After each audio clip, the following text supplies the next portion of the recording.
n'umugore anapiga na mke none kutakimukubita byabaye imekuwa tena hari iki hari uwampamagaye arambwira ngo ibyo jewe ibyo byari kumwe wakoreraga ariko ubwami bwanjye ibyo ntibibamo.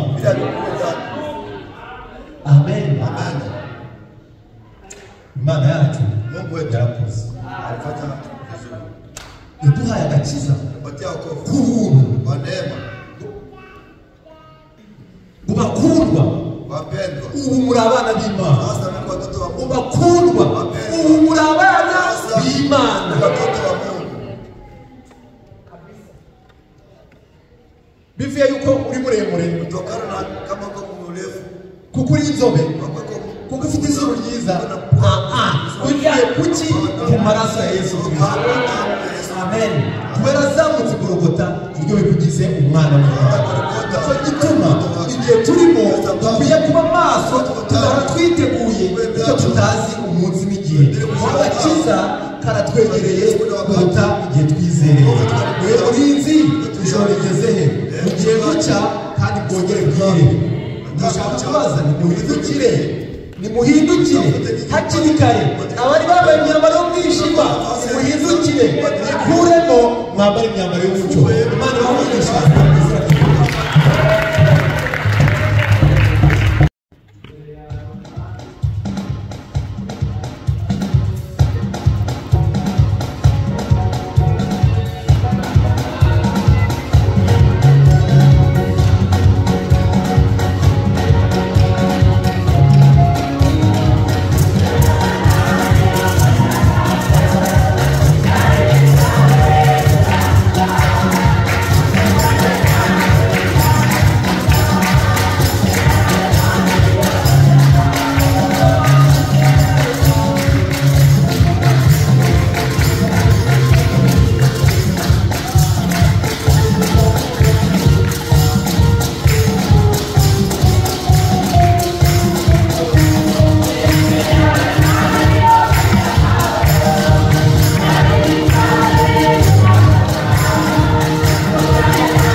suko turi beza suko dukiranuka kubw'imbabazi. Hari benshi bapfuye bakurusha ubwiza, abandi bakurusha gukiranuka, abandi bakurusha amafaranga, na pesa, bamwe babarinzwe n'ibibunda bikomeye, mmoja kwa wanalindwa na silaha za nguvu, kuko twebwe twaryamye Uimani alanda imuha ibitotsi ngagasi. Ule Mungu anapenda mata usingizi kabisa na sinzia. Atarinzwe n'imbunda bila kuchungwa na silaha, arinzwe n'Uwiteka. Anachungwa na Bwana. Imana idukoreye. Mungu tendea haya. Yayo yamukiza. Jina lake lipewe sifa. Ndayishimiye cyane. Namshukuru sana. Iyo mirimo myiza yadukoreye. Wakazi hiyo tugarutse mu biganiro by'Uwiteka. Ndia ndani ya hekalu la Bwana. imurebere Usitazame mimi. kumbuka ntacyo nabafanya Kumbuka siwezi wafanya kitu. nta n'icyo Na sina kitu. ariko Lakini ufite data tuko na baba. ufite data Tuko na baba. wo mu ijuru Uliye juu mbinguni. niwe utugaburira Yeye anatupatia chakula. ubwo twaraha mu mugoroba twavuga ati Kwa tulikuwa hapa Imana iratubwira ngo umwuka wera niwe muyobozi Bwana Mungu tuambia kama Roho uwo muyobozi w'ukuri naza azabayobora ukuri kose ataongoza ndani ya ukweli kuko wote. azenda kubyanya Atachukua kwa yangu. azenda kubyanya Akamata kwa arinde yangu. babwire Awaambie ibyo azanyumvana ibyo azababwira umuyobozi ni uwo muyobozi ni ukuvuga ngo ntabwo atanga ibye uongozi kusema na bana vyake. atanga Anapana. ku byo bamuhaye Ile bamubwira atanga na yeye anatoa kwa wingi. Imana yacu ntabwo icyubahiro Wote apewe kuko sifa. dufite umuyobozi mwiza Tuna mwongozi mwema. umwuka wera Roho Mtakatifu. uwo mwuka wera Roho niwe Mtakatifu. utuyobora inzira tugomba kunyuramo Yatuongoza njia niwe tunapaswa kupita. utuyobora mu byo dukora ufite umwuka wera abafite umwuka wera kubahugura biroroha abafite umwuka wera ntabwo barwana abafite umwuka wera nta shyari ribabamo kubera iki bari mu mwuka wera Tuko ndani ya Mtakatifu. kandi abari mu mwuka wera barondora abanyamubiri ariko abanyamubiri ntibabarondora kubera iki hari ikibarimo Kwa kuwa kuna kitu ndani yao. umwuka wera Roho Mtakatifu. oya byumve neza Sikiliza kwa umwuka makini. wera ntitwahawe umwuka wera w'ubwoko Roho Mtakatifu twahawe umwuka wera w'ubushizi bw'Imana icyo cyatumye Petero ahaguruka aravuga wawutumishe ule mliwawa mu gihe bari bihishe batabasha kuvuga iryo zina ariko umwuka wera aje lakini Roho Mtakatifu akikuja bavuga bashize ubwoba wanasema kabisa bila n'uyu munsi wa none muri Amerika turatangaza Yesu Kristo kubera iki niwe wenyine nta rindi zina twahawe mu isi ryo gukirizwamo uretse izina rya Yesu Kristo. Amen. Amen. Imana yacu icyubahiro Mungu atapewa izina sifa. rya Yesu Kristo. Yesu Kristo. Duhaguruke dusoma amagambo y'Uwiteka Imana Simama na kusoma mu gitabo cya Yesaya kitabu cha Yesaya 21 21 turahera ku murongo wa 11 kuanzia mstari wa 11 turageza turasoma ku murongo wa 11 na wa 12 mstari wa 11 na 12 tu. turasoma mu izina rya Yesu Kristo. Ibihanurirwa bituma hari umpamagara ari Isirayeli ati wa murinzi we ijoro rigeze he wa murinzi we ijoro rigeze he umurinzi arasubiza ati ugiye gucya kandi bwongere bwire nimushaka kubaza mubaze nimuhindukire muze kuri iyi ndirimbo Tunakuimba nyimbo, ugira ibitabo by'indirimbo unapata vitabu vya nyimbo. urabifite Uko navyo? okay muzea sifora gifite na Sio yuko nacho. abafite ibitabo by'indirimbo mu birambo Niko na vitabu vya nyimbo muvifungue. tuye kuri iyi ndirimbo 272 Nataka kuimba nyimbo ya 272. mwayibonye indirimbo 272 Nyimbo ya 272.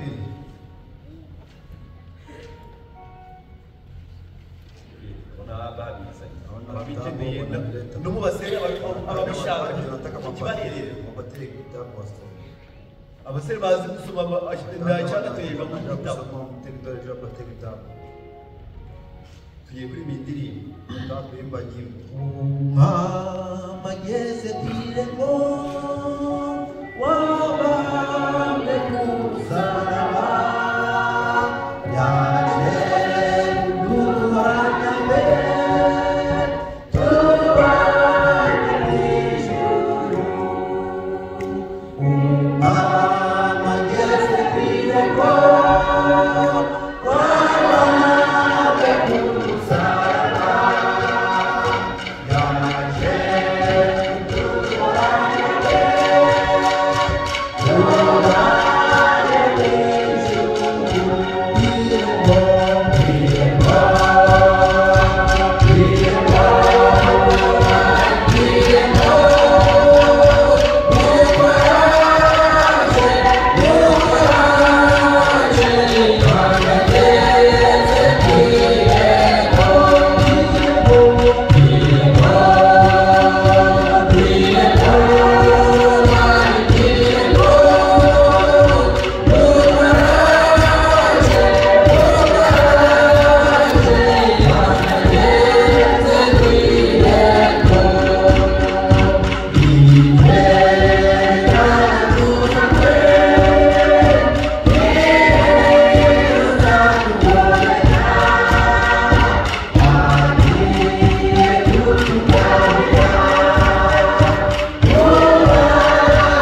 imbabazi twongeye kugaruka imbere y'ubwiza bwawe kuko twaje dufite inzara n'inyota Uwiteka Imana byo kongera kumva amagambo yawe kuko wavuze ati nta muntu uzatuma n'imitsima gusa ahubwo azatuma na buri jambo rivuye mu kanwa k'Uwiteka Imana turakwinginze ko muri iri jambo risomwe Uwiteka Imana ukuremo ibyo kurya byacu by'uyu munsi uze yagasanirwaniza imitima yacu maze yagasani twavuze ati uvuga nabo bose basangire ntugendere abandi natwe tugusigira Uwiteka Imana uze uvugane n'imitima yacu uze uvugane n'abahungu n'abakobwa bawe uze yagasani Imana tuganirize uze wibere ku murimo data ntaba ari twe ahubwo izina ryawe ari ryo ntabwo icyubahiro fata gahunda zose uzitangire kandi uheruke yore byose gushaka kwawe twikwabaje mu izina rya Yesu Kristo turasha kwicara izina ry'Uwiteka Imana ntabwo icyubahiro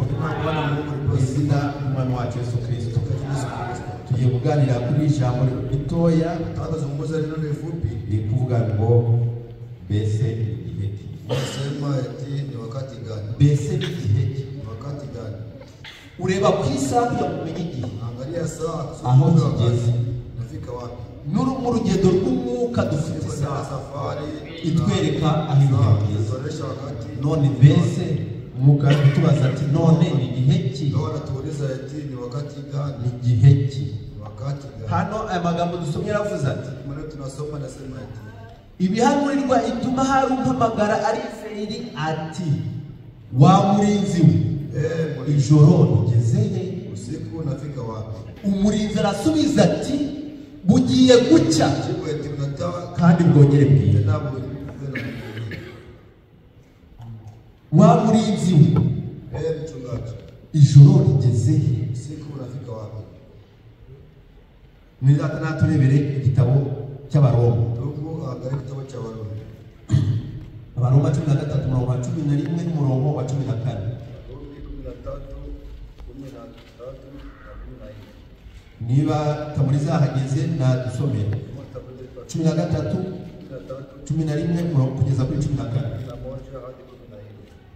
nuko muri mugenza mutya nuko muzi yuko igihe cyo gukamba gisohoye rwose dore agakiza kacu karatwegereje kuruta igihe twizeye ijoro rirakuze wenda gucya nuko twiyambure imirimo y'umwijima twambare intwaro z'umucyo amen mbese n'igihe ki Ni wakati gani?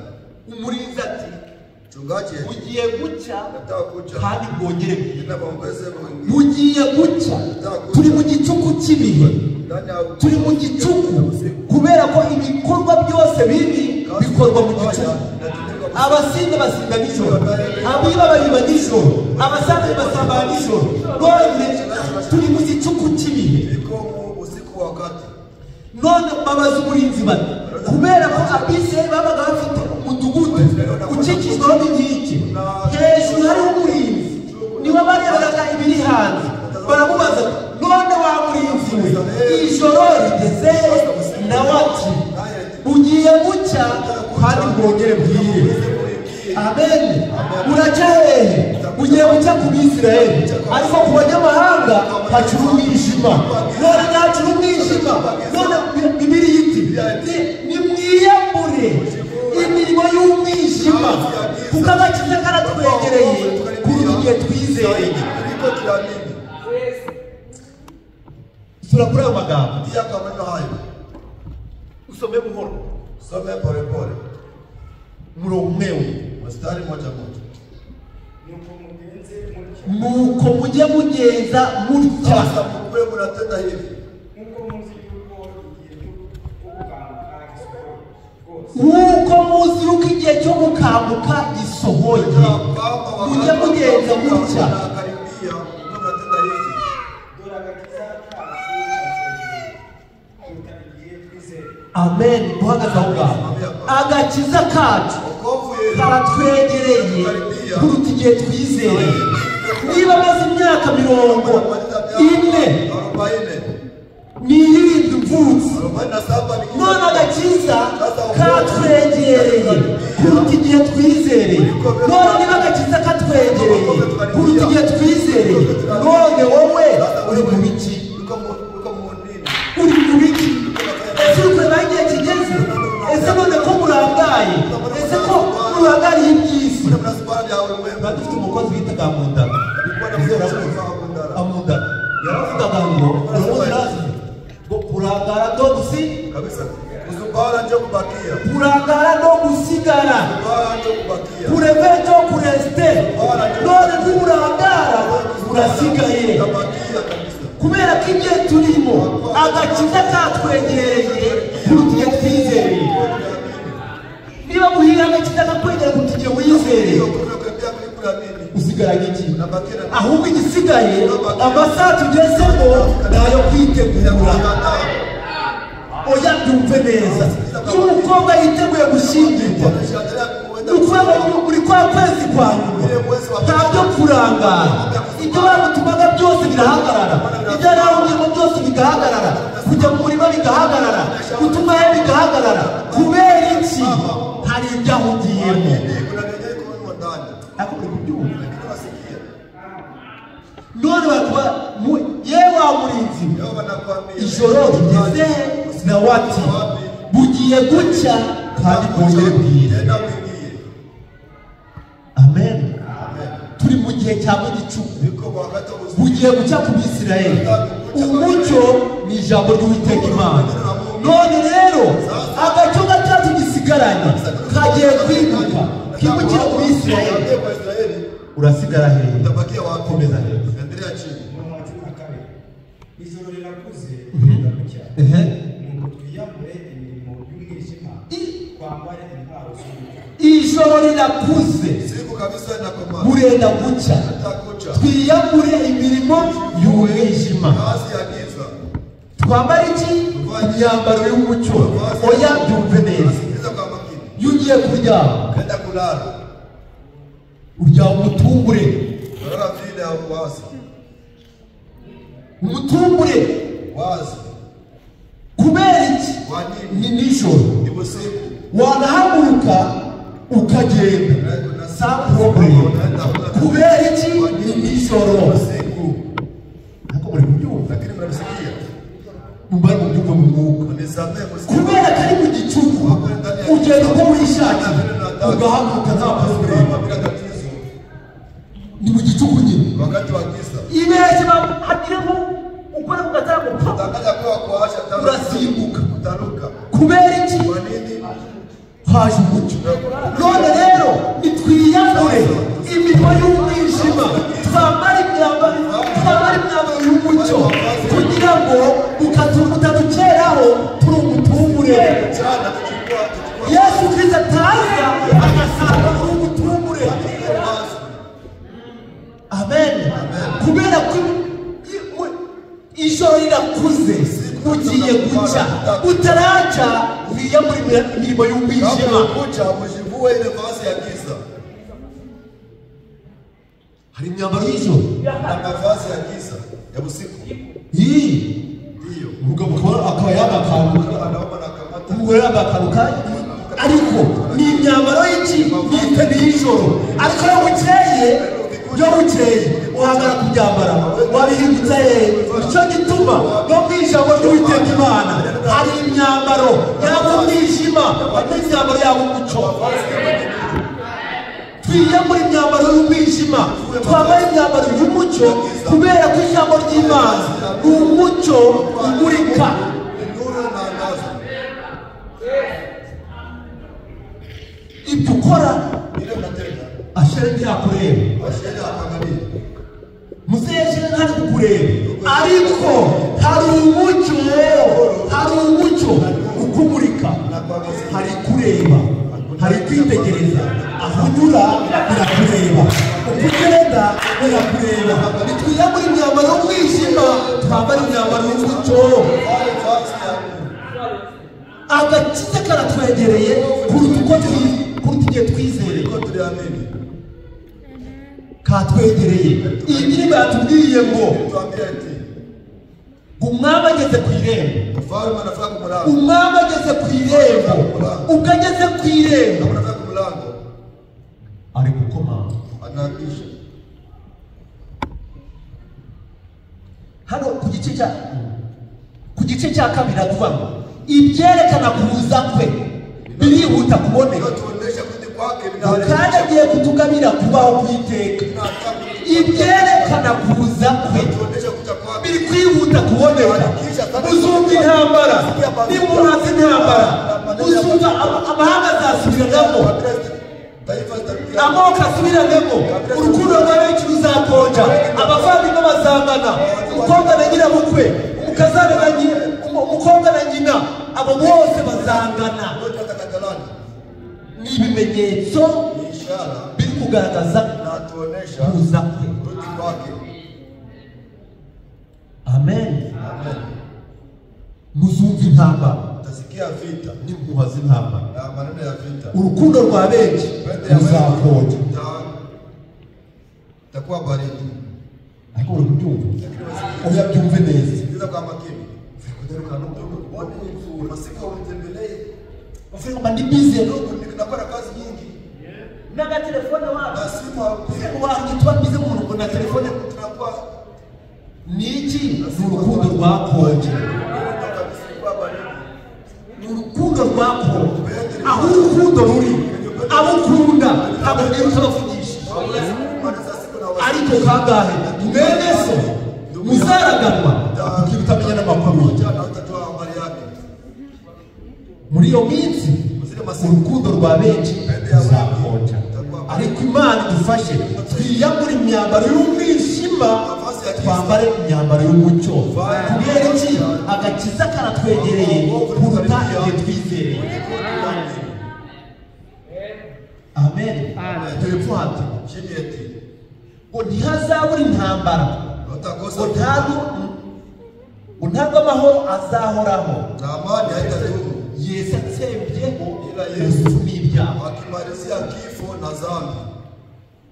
Uyu munsi wa none Siku ya leo muri Israeli hari intambara. Israeli huko vita. Hari intambara iteye ubwoba. Vita kabisa hali ya juu. Barica batitaye. Batitaye ku bari mu bitaro, batitaye ku bari muri koma, batitaye ku mpinja, batitaye ku bakecuru, bose bari ku elimini. Wote wanamaliza. Hakurya muri Kongo, Kule ngambo Kongo, M23 na leta barahanganye.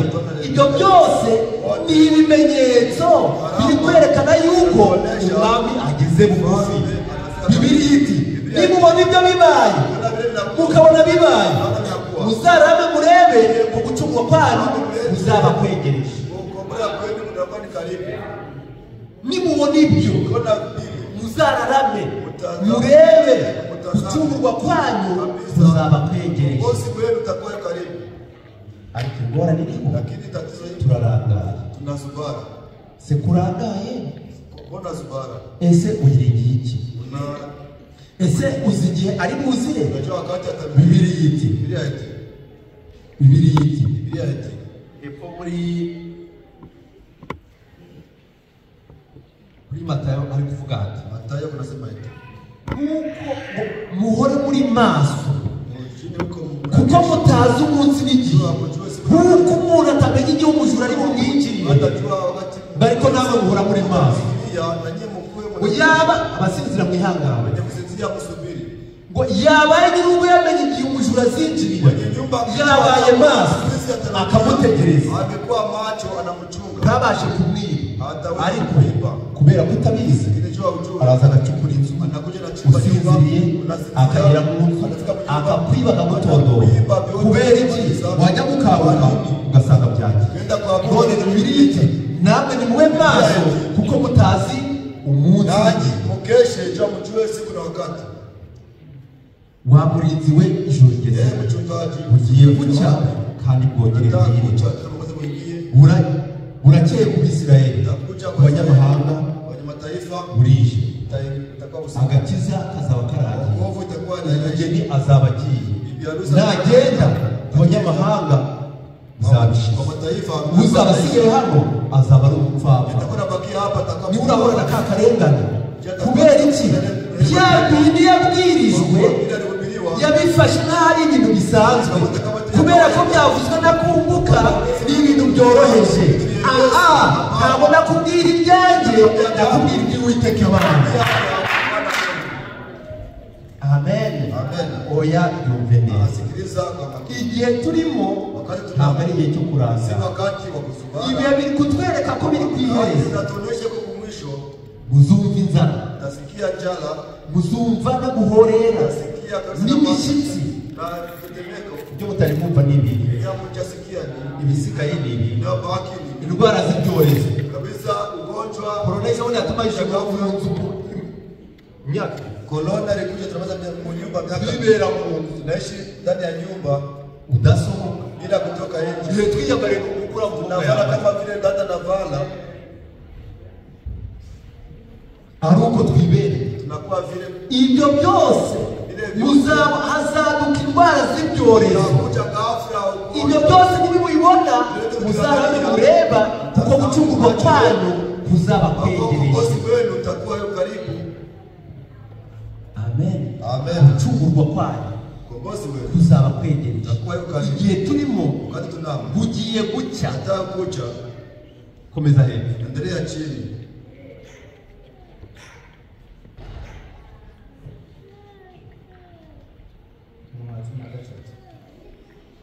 tugendane ingeso nziza abagendana n'umucyo tutigira ibiganiro bibi tudasinda tutagira ibiganiro bibi Subiramo umurongo. Ndio kwa mstari huu.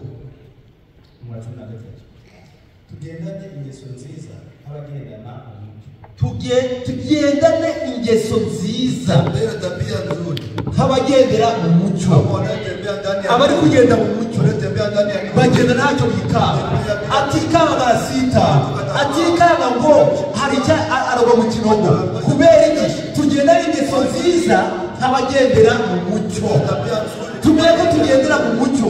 Umucyo wuhe ntabwo ari izuba. Aha, uwo mucyo ni ijambo ry'Uwiteka Imana. Neno la Bwana Mungu. Komeza. tutagira ibiganiro bibi Tutagira ibiganiro bibi. Uwe na mazungumzo mabaya. Komeza. tudasinda Tudasinda, tudasambana, Shalati. n'isoni tudakora isoni nke, Fanye kabisa. tudatongana tudatongana, tutagira ishyari kandi tutagira n'ishyari. Kuwe na nguvu. ahubwo mwambare umwami Yesu Kristo kandi muhe urwaho imibiri yanyu Ntimuhe urwaho imibiri yanyu Sipatie njia mili yenu. imibiri yanyu ubwo ibone uko ikora ibyo ishaka. Twiyamure imirimo y'umwijima. Tugende n'abagenda mu mucyo. Tembea kama wanatembea ndani ya Tudatongana, Tusizozane. tudatukana, tutagira ishyari, tudasinda, tudasambana. Kubera iki? Turi kugendera mu mucyo. Uwo mucyo ni ijambo ry'Uwiteka Imana. Ukuvuga ngo abagenda mu mucyo bagenda badafite ubwoba. Amen. Niba dufite umucyo, tuba dufite itara ritumurikiye. Mureke tugende tugendere mu mucyo. Twende tembea ndani ya nuru. Atari umucyo w'itoroshi, Sio nuru ya toshi au ya taa. umucyo w'itara. Nuru ya taa. umucyo w'itoroshi Nuru ya toshi. umurika imbere yawe Unaangazia mbele yako tu. hari imbere Hapa mbele. ariko umucyo w'itara Lakini nuru ya taa urakuzenguruka unakuzingira. ukagenda Unatembea. hose ugaragara ariko umucyo w'itoroshi ureba umuritse ariko uwuturutse ntabwo Lakini ubona unatoka kule ya kuangalia. ariko twebwe Lakini sisi turi mu mucyo tuko ndani w'itara ya nuru ya taa. abagenda mu mucyo Tunatembea ndani ya nuru. Mwiyambure imirimo yose y'umwijima. Tuwe kazi zote za giza. Kuko aho turi kujya, Hadi tunaenda. aho turi kujya, Hadi tunaenda. aho ngaho Bali ntabwo uzabijyanayo. hautatembea nami. Mbere y'uko uhaguruka mu nzu, Mbele simame mu nyumba yako. kuki ubanza ukamanza ukitunganya Kwa nini wewe unajiandaa? Unajiandaa kwa kugira ngo kusudi. ukareba neza ko wambaye imyenda Kama unavaa vizuri. ngo udasohoka, Kusudi usiende nje. ukareba ko udafite ingonera Utaneko kabisa na unajipanguza kwa macho. kubera iki Kwa nini? ugiye mu mucyo. Unaenda ndani ya Buri nuru. muntu wese akwitegereza. Natwe rero ijambo riratureba, riratwitegereza. Umwuka wera aho tubozaho ijisho. Kubera iki? Umwuka wera niwo protokoli wacu. Mtakatifu ndiye Amen. Kugira bya bintu bidakwiriye gahora dusabira igihe cyose uwe protokoli. wote ndio msaidizi. Biblia ati mugateza umwuka wera agahinda wabashyiriyeho kuba ikimenyetso. Usipatie mtakatifu huzuni, aliwatilia kuwa alama kwenu. Nicyo gituma igihe tugezemo Ndio sababu wakati tunafika ndani birakwiye kugira ngo twiyambure imirimo yose y'umwijima, fanya tusifue ile vazi yote ya giza, twambare imyambaro y'umucyo. tuvae vazi la Kuko agakiza katwegereye cyane tukaribia sana kuruta igihe twizeye. kuliko tuliamini. Yesu ashobora kuza uri muri kampani, Yesu anaweza kukuja yuko ndani ya kazi, ashobora kuza uryamye. anaweza kukuja unalala. Turi mu gihugu Tuko mwinchi, kuba biri kuvuga ngo Biblia inasema eti babiri bazaba bari guhinga bari mu murima, Babiri atakuwa bazagenda ugasigara. Babiri bazaba baryamye, bagende ugasigara. ataenda mwingine bakie. Wenda muhiye yaraye mu rugo, umurare muri kampani. Hii alilala mu nyumba, mke wake iko ndani ya kampuni. Yesu naza Yesu akikuja, buri wese azamusanga haya ahantu, yote atakutana mahali. azagusanga aho uri, Kutana mahali aho niho uzagendera. Mahali ndipo Bibiri iti icyo gihe ile wakati ntugasubire mu rugo ugiye kure byasigaye. Oya, aho uzaba uri niho mahali uzagenda. utakuwa pale ndipo Mungu atakutana. Nicyo gituma aho uri hose Ndio uri sababu mwiteguye. popote yupo uendelee kujiandaa. Matayo 25:6 Mathayo 25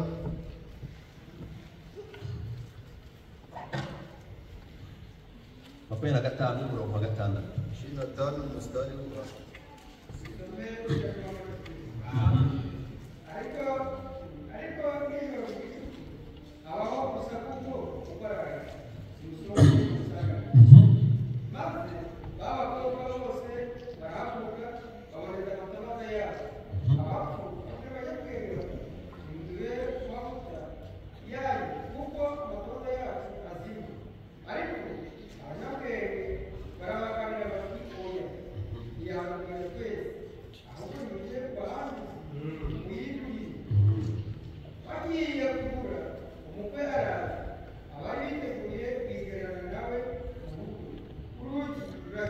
Amen.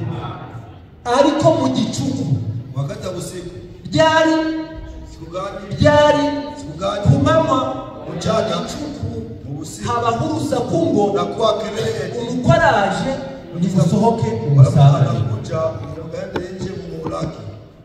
Basohoka gutyo gusa Wanatoka nje vile tu. baboneza amatabaza. Wanakamata na Buri mataa. wese itabaza rye araricana, Anakuoka taa yake. acana itara rye. Anakuoka taa yake.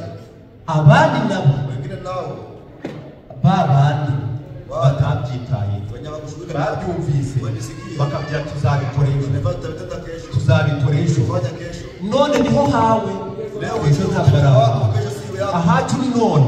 Na Bibiri iti nimusaba mujye musaba ibyo kurya byanyu by'uwo munsi, kuko iby'ejo bibara b'ejo. Kesho hesabu wa kesho. Urusaku musohoke umusanga. Kelele nasema toke nje mumulaki anakuja. Siku gani? Ndani ya usiku. Baboneza amatabaza yabo Wanakamata mataa yao. baragenda. Wanaenda. Abandi ati Wengine nimuduhe tupatie mafuta mafuta. kuko amatabaza yacu ari kuzima. Ona mataa yetu inazima. Azimishijwe n'iki? Inazima na nini? Mu gihe abandi basabaga amavuta basaba imbaraga, wowe warabyumvaga ukagira ngo ni ibikino, ukumva ko uzasenga ejo. Abandi bagiye kwiyiriza ukaba batigeze yiriza ubutaha. Abandi baribiwe basenga ukaba batigeze nzasenga ejo. Nitaomba kesho. Ubu kuri kubigira iby'ejo. Abandi bazajya kuzurizwa amavuta. Bari bafite amatabaza arimo amavuta, bafite n'ayandi mu mbere. Kuna yengine ndani ya Ariko bari kuva mu lakini unasikia maneno. ayo mavuta Ile mafuta bari bayafite, walikuwa nayo. basinziranye nayo, Walilala nao. baryamana nayo, Walilala nayo. bategerezanya nayo. Wanachunga Abandi bo wengine turakuraho. tutauza kitu. Umva babwira kazi Kia naambia kitu. uze ntabaye kuri Goma. Nisubishi Abantu babaye kuri Goma. watu wanaishi Goma. Aba bana bacuruza bagenda. Walikuwa wanaenda Ndoye kuri Goma. Goma. Ndoye mu mujyi Muze yes na Petrol.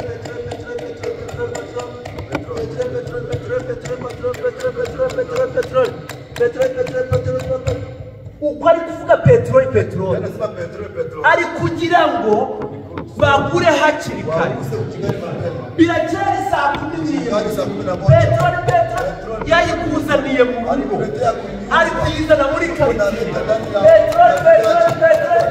Peteroli kugira ngo ugure Sudi wewe kuuze bataza gukigutaraba. wasifunge ndio wewe kuuza. Ni amahirwe Ni heri wagize yo kugira ngo ucuruza peteroli ayikuzanire. Twagize amahirwe Imana batwohereza umuhanuzi ku gihe. wakati. Amen. Amen. Batwohereza ijambo ry'igihe Kupatia neno la wakati. kugira ngo turyakire hakiri kare. Gari mapema. Peteroli byageze saa moya n'igice, saa 2 saa 2 wajya kubona ukora ka gakoro kayikawa tugize ngo kwigire ujya gushaka ba bantu ba peteroli tutarira mu kizima ujya ba bantu ba peteroli bagiye mu gutambuka no mu makarite mwumve ko nta hantu bari kuvuga yamaze kugenda. Uramushakira he? Uramenya ataha he? Wagize amahirwe ayikuzanira mu rugo wanga kugura hakiri kare none birakuzimanye uyu ubyibutse impitagirika. Nalikumbuka kabisa nyuma ya wakati. Hakiri kare Gari wakati. muhanjure hakiri kare mushake mu maso mushake mu maso w'Uwiteka Imana bigishoboka ko abonwa. Umwambaze akiri bugufi, umunyabyaha areka ibyaha bye, ukiranirwa areka ibyo yibwira, agarukira Uwiteka aramugirira ibambe. Ngo naho byatukura tukutuku birahinduka umweru bisa na shelegi. Amen.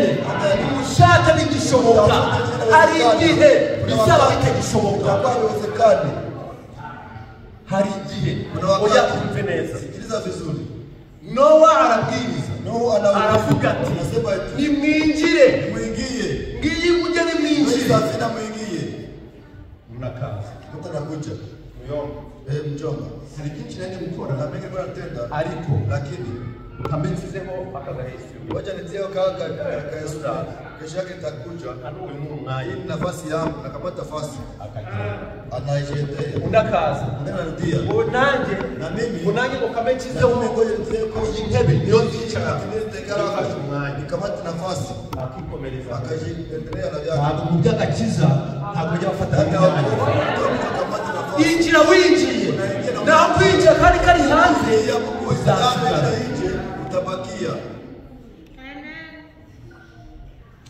Isaha igeze Wakati nafika Imana yakubwira Mungu anamwambia eti kingura gute fungula safina siku 7. kugerageza Safina wanafungula kabisa hadharani. inyamaswa zinjiye Nyama zinaingia. zafashe imyanya Zinakamata nafasi. imbeba yarinjiye Kabisa pwani hapo inaingia. n'inyamuka irinjiye Na paka inaingia. ingwe irinjiye n'impara irinjiye Ndio nyama za pori zote zinaingia.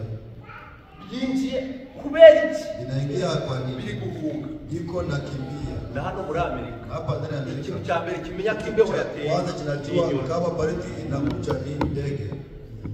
zihunga mbere Zinakimbia mapema. Uzare kujya kizuba haba hari inyoni Ya jua kuna zanagaye. ndege nyingi sana zina Indege baridi Zari kikuja. nyingi zina- Waangalie ndege zinakuwa hapa. wazibana Naweza zihesabu. na bino bibata ibizaba igihano uzabibana ibyinshi biba byagize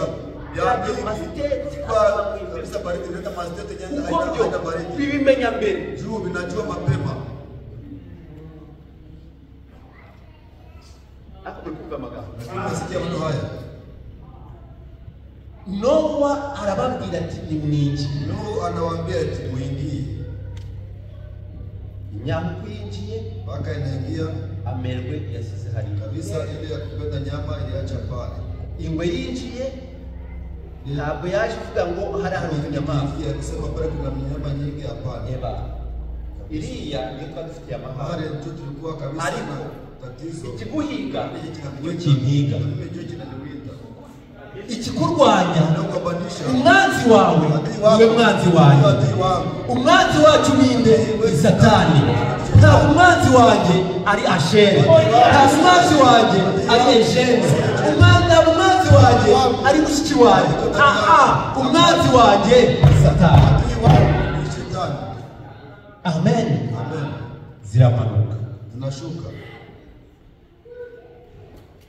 Itembo yaramanukaga hani tembo ni inzovu na rwa rwenge rwayo mguu yake yabona freme ikageza ikamanzi gahigamira gutambuka mwa baje abona kugira anasabia koni tugiye vita na wetu batuberi kwa nini tagukana sikufunya nene da niko ndugu nubwo yako uri mugufi ariko ni bene data.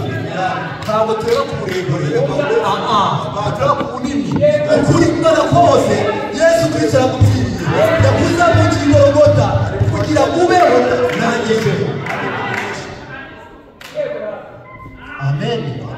Agakiza karatwegereye kuruta igihe twizeye. kwa tukiamini Bakomeje bizinesi zabo, abacuruzi baracuruza, ababyina barabyina, abashyingirwa barashyingirwa. kuolewa na olewa umunsi wa kabiri siku ya saba na Nowa atabizi na Nuhu bado kujua nawe atabizi naye hakujua agiye kuja kusikia nasikia maneno bare wakiangalia urugi rukikinga, mlango wakati ulijifunga umurabyo mushi nadi lapita nta muntu umurabyo urabya wa wundi wahatanye. kuna mtu ladi urepiga napiga kama kose kukimbia Umurabyo mushi nadi napiga inkuba ngo salati zinapiga sana burya bya bindi bavuze kwa birasohoye, vile wanasema vinatimia bya bindi bavuze walisema burya birasohoye. Burya n'ibikiri mu magambo, inkuba zirakubita, imirabyo irabiriza, ako kanya muda ili muda imvura iba itangiye kuva. mvula inaanza Maza bivuga kutoa na harikiwa na haraka Nowa, ni shangazi wawe, shangazi wako singe wakize, ni muyomba, hadi mjomba wako singe wakize, zilifunga ni mubyara wawe, ni nyoko wanyu, ni nyogosenge. Mu by'Imana nta kiryango kibaho. jamaa Iby'Imana agakiza n'ak'umuntu ku giti cye. ya mtu binafsi Amen. Ntabwo agakiza n'aka Asheri n'amahoro. Mahoro azabazwa ibye, Asheri abazwa ibye, Uzekera azabazwa ibye, umusore we azabazwa ibye, kubera ko agakiza n'ak'umuntu ku giti cye. ya mtu binafsi Amen. amen Niba warizeye unuko umugabo wawe nari kama umufiri, uliamini tu bwana yako ni ndugu ntamujya. hakuna mahali unaelekea kera iwacu hari umugabo maze araza zamani ulikuwa mwanaume acha Ngo bitewe n'ukuntu nababonye n'ukuntu umugore wanjye nawe mw'itorero mke wangu na naishi na yeye nkaba mbona nanjye nta n'umuryango mfite ngo nanjye mpisemo kuza mu idini ryacu. nachagua kuja na zebu uje sukishijwe ahubwo kubera ko niyo mpamvu n'umwana wanjye mwise mwene data kubera ko nakubita kunda ushaka kumwite n'amazina yo nka frere bobo ntacyo bizakugezaho. Kubera iki? Ntabwo wahamagawe ahubwo wabaye inkurikizi. wewe ulikuwa kafuata Amen. amen Manza wumve kuhamagawe, acha usikie kwanza kama unaitwa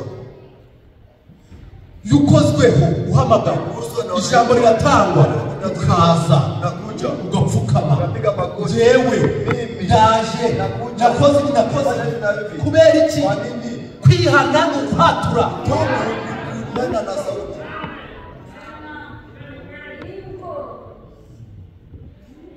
Amen. amen Ako kanya ile muda cyo gituma Sasa ijambo ry'Imana neno la Mungu nta byo gukina, hapana mchezo nta mikino irimo. hakuna michezo ndani Sinubura pasitori, niko mko wa pastor hakuna shida ntacyo byakumarira, takufanyia na manufaa ntacyo. hakuna kitu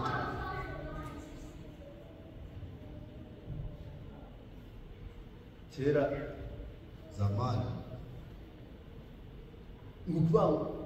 kuba Durenda ari umugore wagenda hayi kuwa Durenda kuwa muke na ngenda hayi hari icyo byamakumarira ngenda hayi twaramwubaha yari umusaza twese twakunda ariko lakini ntabwo kuba umugore we ntabwo byakujyana kuwa muke wake nifundisha mahali unaweza kufundisha mbingu nta na rimwe agakiza okofu na kavenuste wenyine umugore we atarimo umugore we agakiza nake umugabo we atarimo na umva sikiliza tukiri hano niho baba unshiriye Imana ngo ngashoka Imana yampaye neza ngo byara abana banjye n'abakristo tubyara abantu ntabwo tubyara abakristo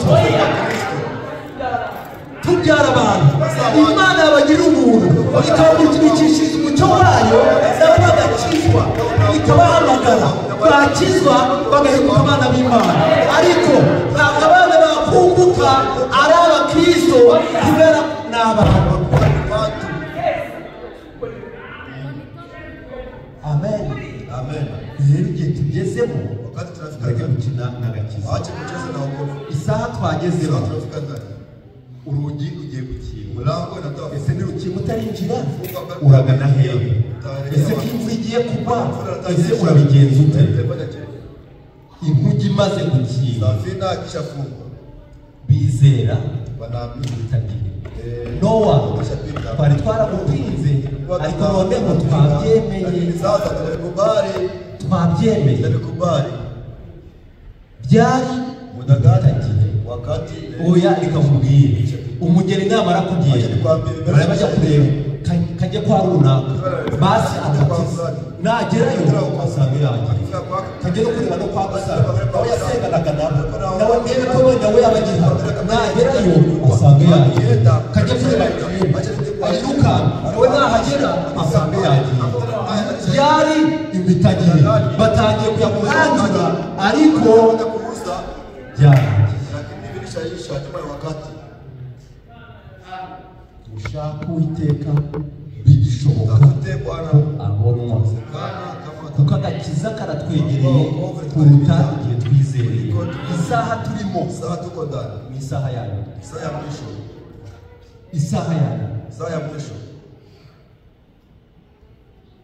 yuwo mwana kuzireza petroli mtoto akitembea na petroli yutabaye angi kama wakwe macho yutabaye maso wakwe macho biragucika kuonyoka ariko abanyabwenge lakini wenye hekima niyazi ko mu itara riri anajua na taa iko aravuga ati yese bana mucaca akagwenzura aho ngaho tube tuburiye peteroli tuyizigame hari igihe kuna wakati amena hari igihe kuna wakati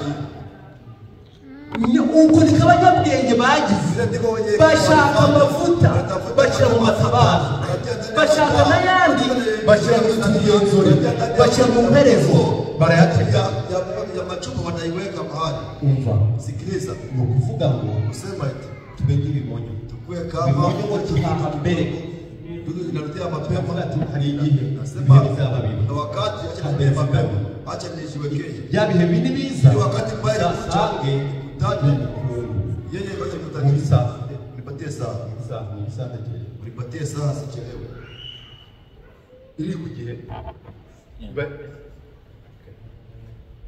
agakiza wokovu karatwegereye kuruta igihe twizera zaidi rero nicyo gituma ndio sababu igihe turimo bisaba kugira ngo tube maso naomba tukue bidusaba macho kugira ngo naomba tube maso tukue macho duhore twiteguye kubera iki endelee kujiandaa tuzi umunsi n'igihe tujue siku na wakati Yesu niba ataje Yesu kama arudie urupfu rurahari na kifo hiki niba Yesu ataje none Yesu kama n'urupfu rurahari kifo iko umva Pawulo ati ega ntabwo tuzasinzira twese tuzahindura mu gitondo Pawulo abaciriyeho baramushyinguye uyu munsi wa none turacyabwiriza iby'agakiza abandi bakurikiraho ba Petero barabibwiriza nabo barabatwaye turakomeza turabibwiriza basemateka baragenda birakomeza bagenda hari baragenda bawedi baragenda na n'uyu munsi wa none ariko ntabwo tuzasinzira twese kandi tuzahindurwa. Tena sisi tutabadilishwa. Abo Yesu ari buze tukiriho turahindurwa. Abarasaga baratashye turahurira mu bwami bw'Imana. Tutaendelea kwa ufalme wa mbingu. Amen. Amen. Ariko duhore tugize ute twiteguye. Kubera iki? Ntabwo tuzi umunsi n'igihe. Tujue siku na wakati.